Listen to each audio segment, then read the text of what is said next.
Another challenge, you. Another challenge, you. Bigger, bigger challenge, you.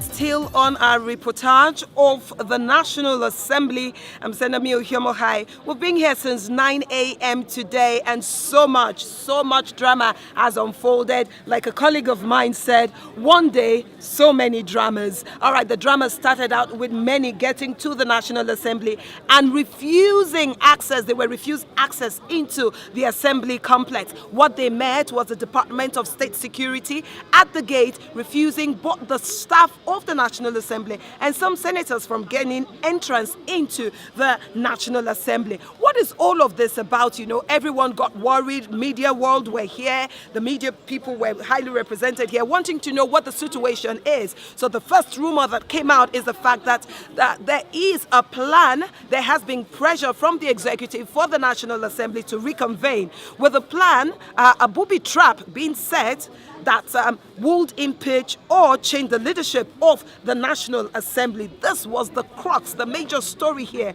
today. And many have been wondering, how is this supposed to pan out? What was the intention? What was supposed to happen here today?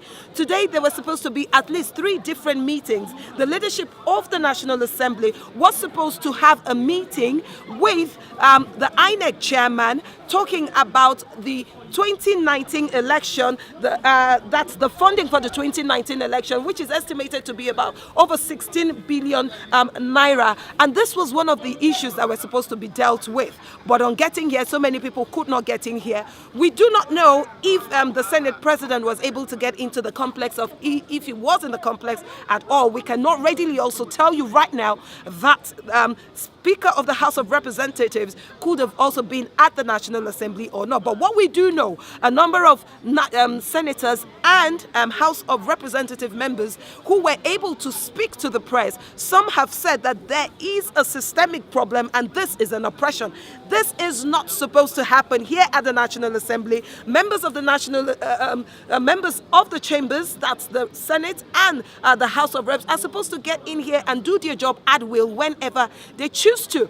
But to come here and find out that there are several other issues that they have to deal with, particularly the impediment for them to get into their offices, was a problem for them. It's been going on all morning, like I said before, from around 9 a.m. to 10 a.m. About 11 a.m. this morning, we saw the Senate, I beg your pardon, the Deputy Speaker of the House of Representatives, Honorable Lasso. He came out and said that the meeting that was scheduled for 12 noon today has been cancelled and that meeting was no longer going to hold. And then he was leaving the National Assembly. Honorable T.J. Yusuf, representing Kogi State, also spoke to the press earlier on, telling us how Nigerians must stand to defend democracy at a time like this, that this situation is unacceptable and many Nigerians should not allow it to happen. And this was his own stance. And of course, he ended that with a chant and saying, "Luta continua." You know what that means. That will mean that, you know, the fight continues until victory is sure. Later on in the day, about 12 noon, Honorable Nneka came into the National Assembly. Unfortunately, like many others, she couldn't drive into the National Assembly. She said one thing very crucial to us earlier today. She said that elections does not necessarily mean democracy.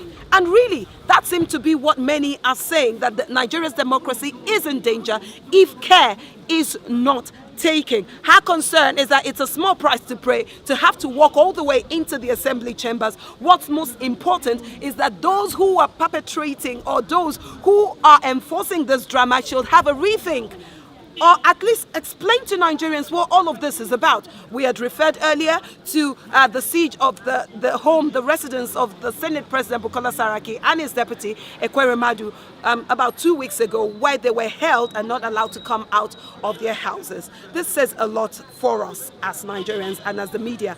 The world is watching and wondering what exactly is happening to Nigeria's democracy.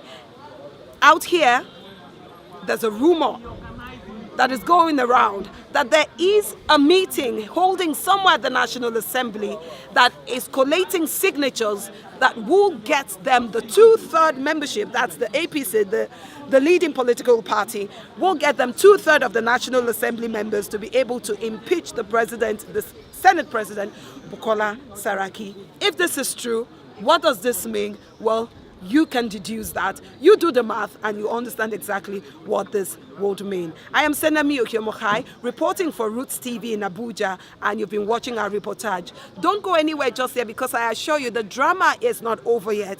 It's unfolding. I will bring you more reports as it unfolds.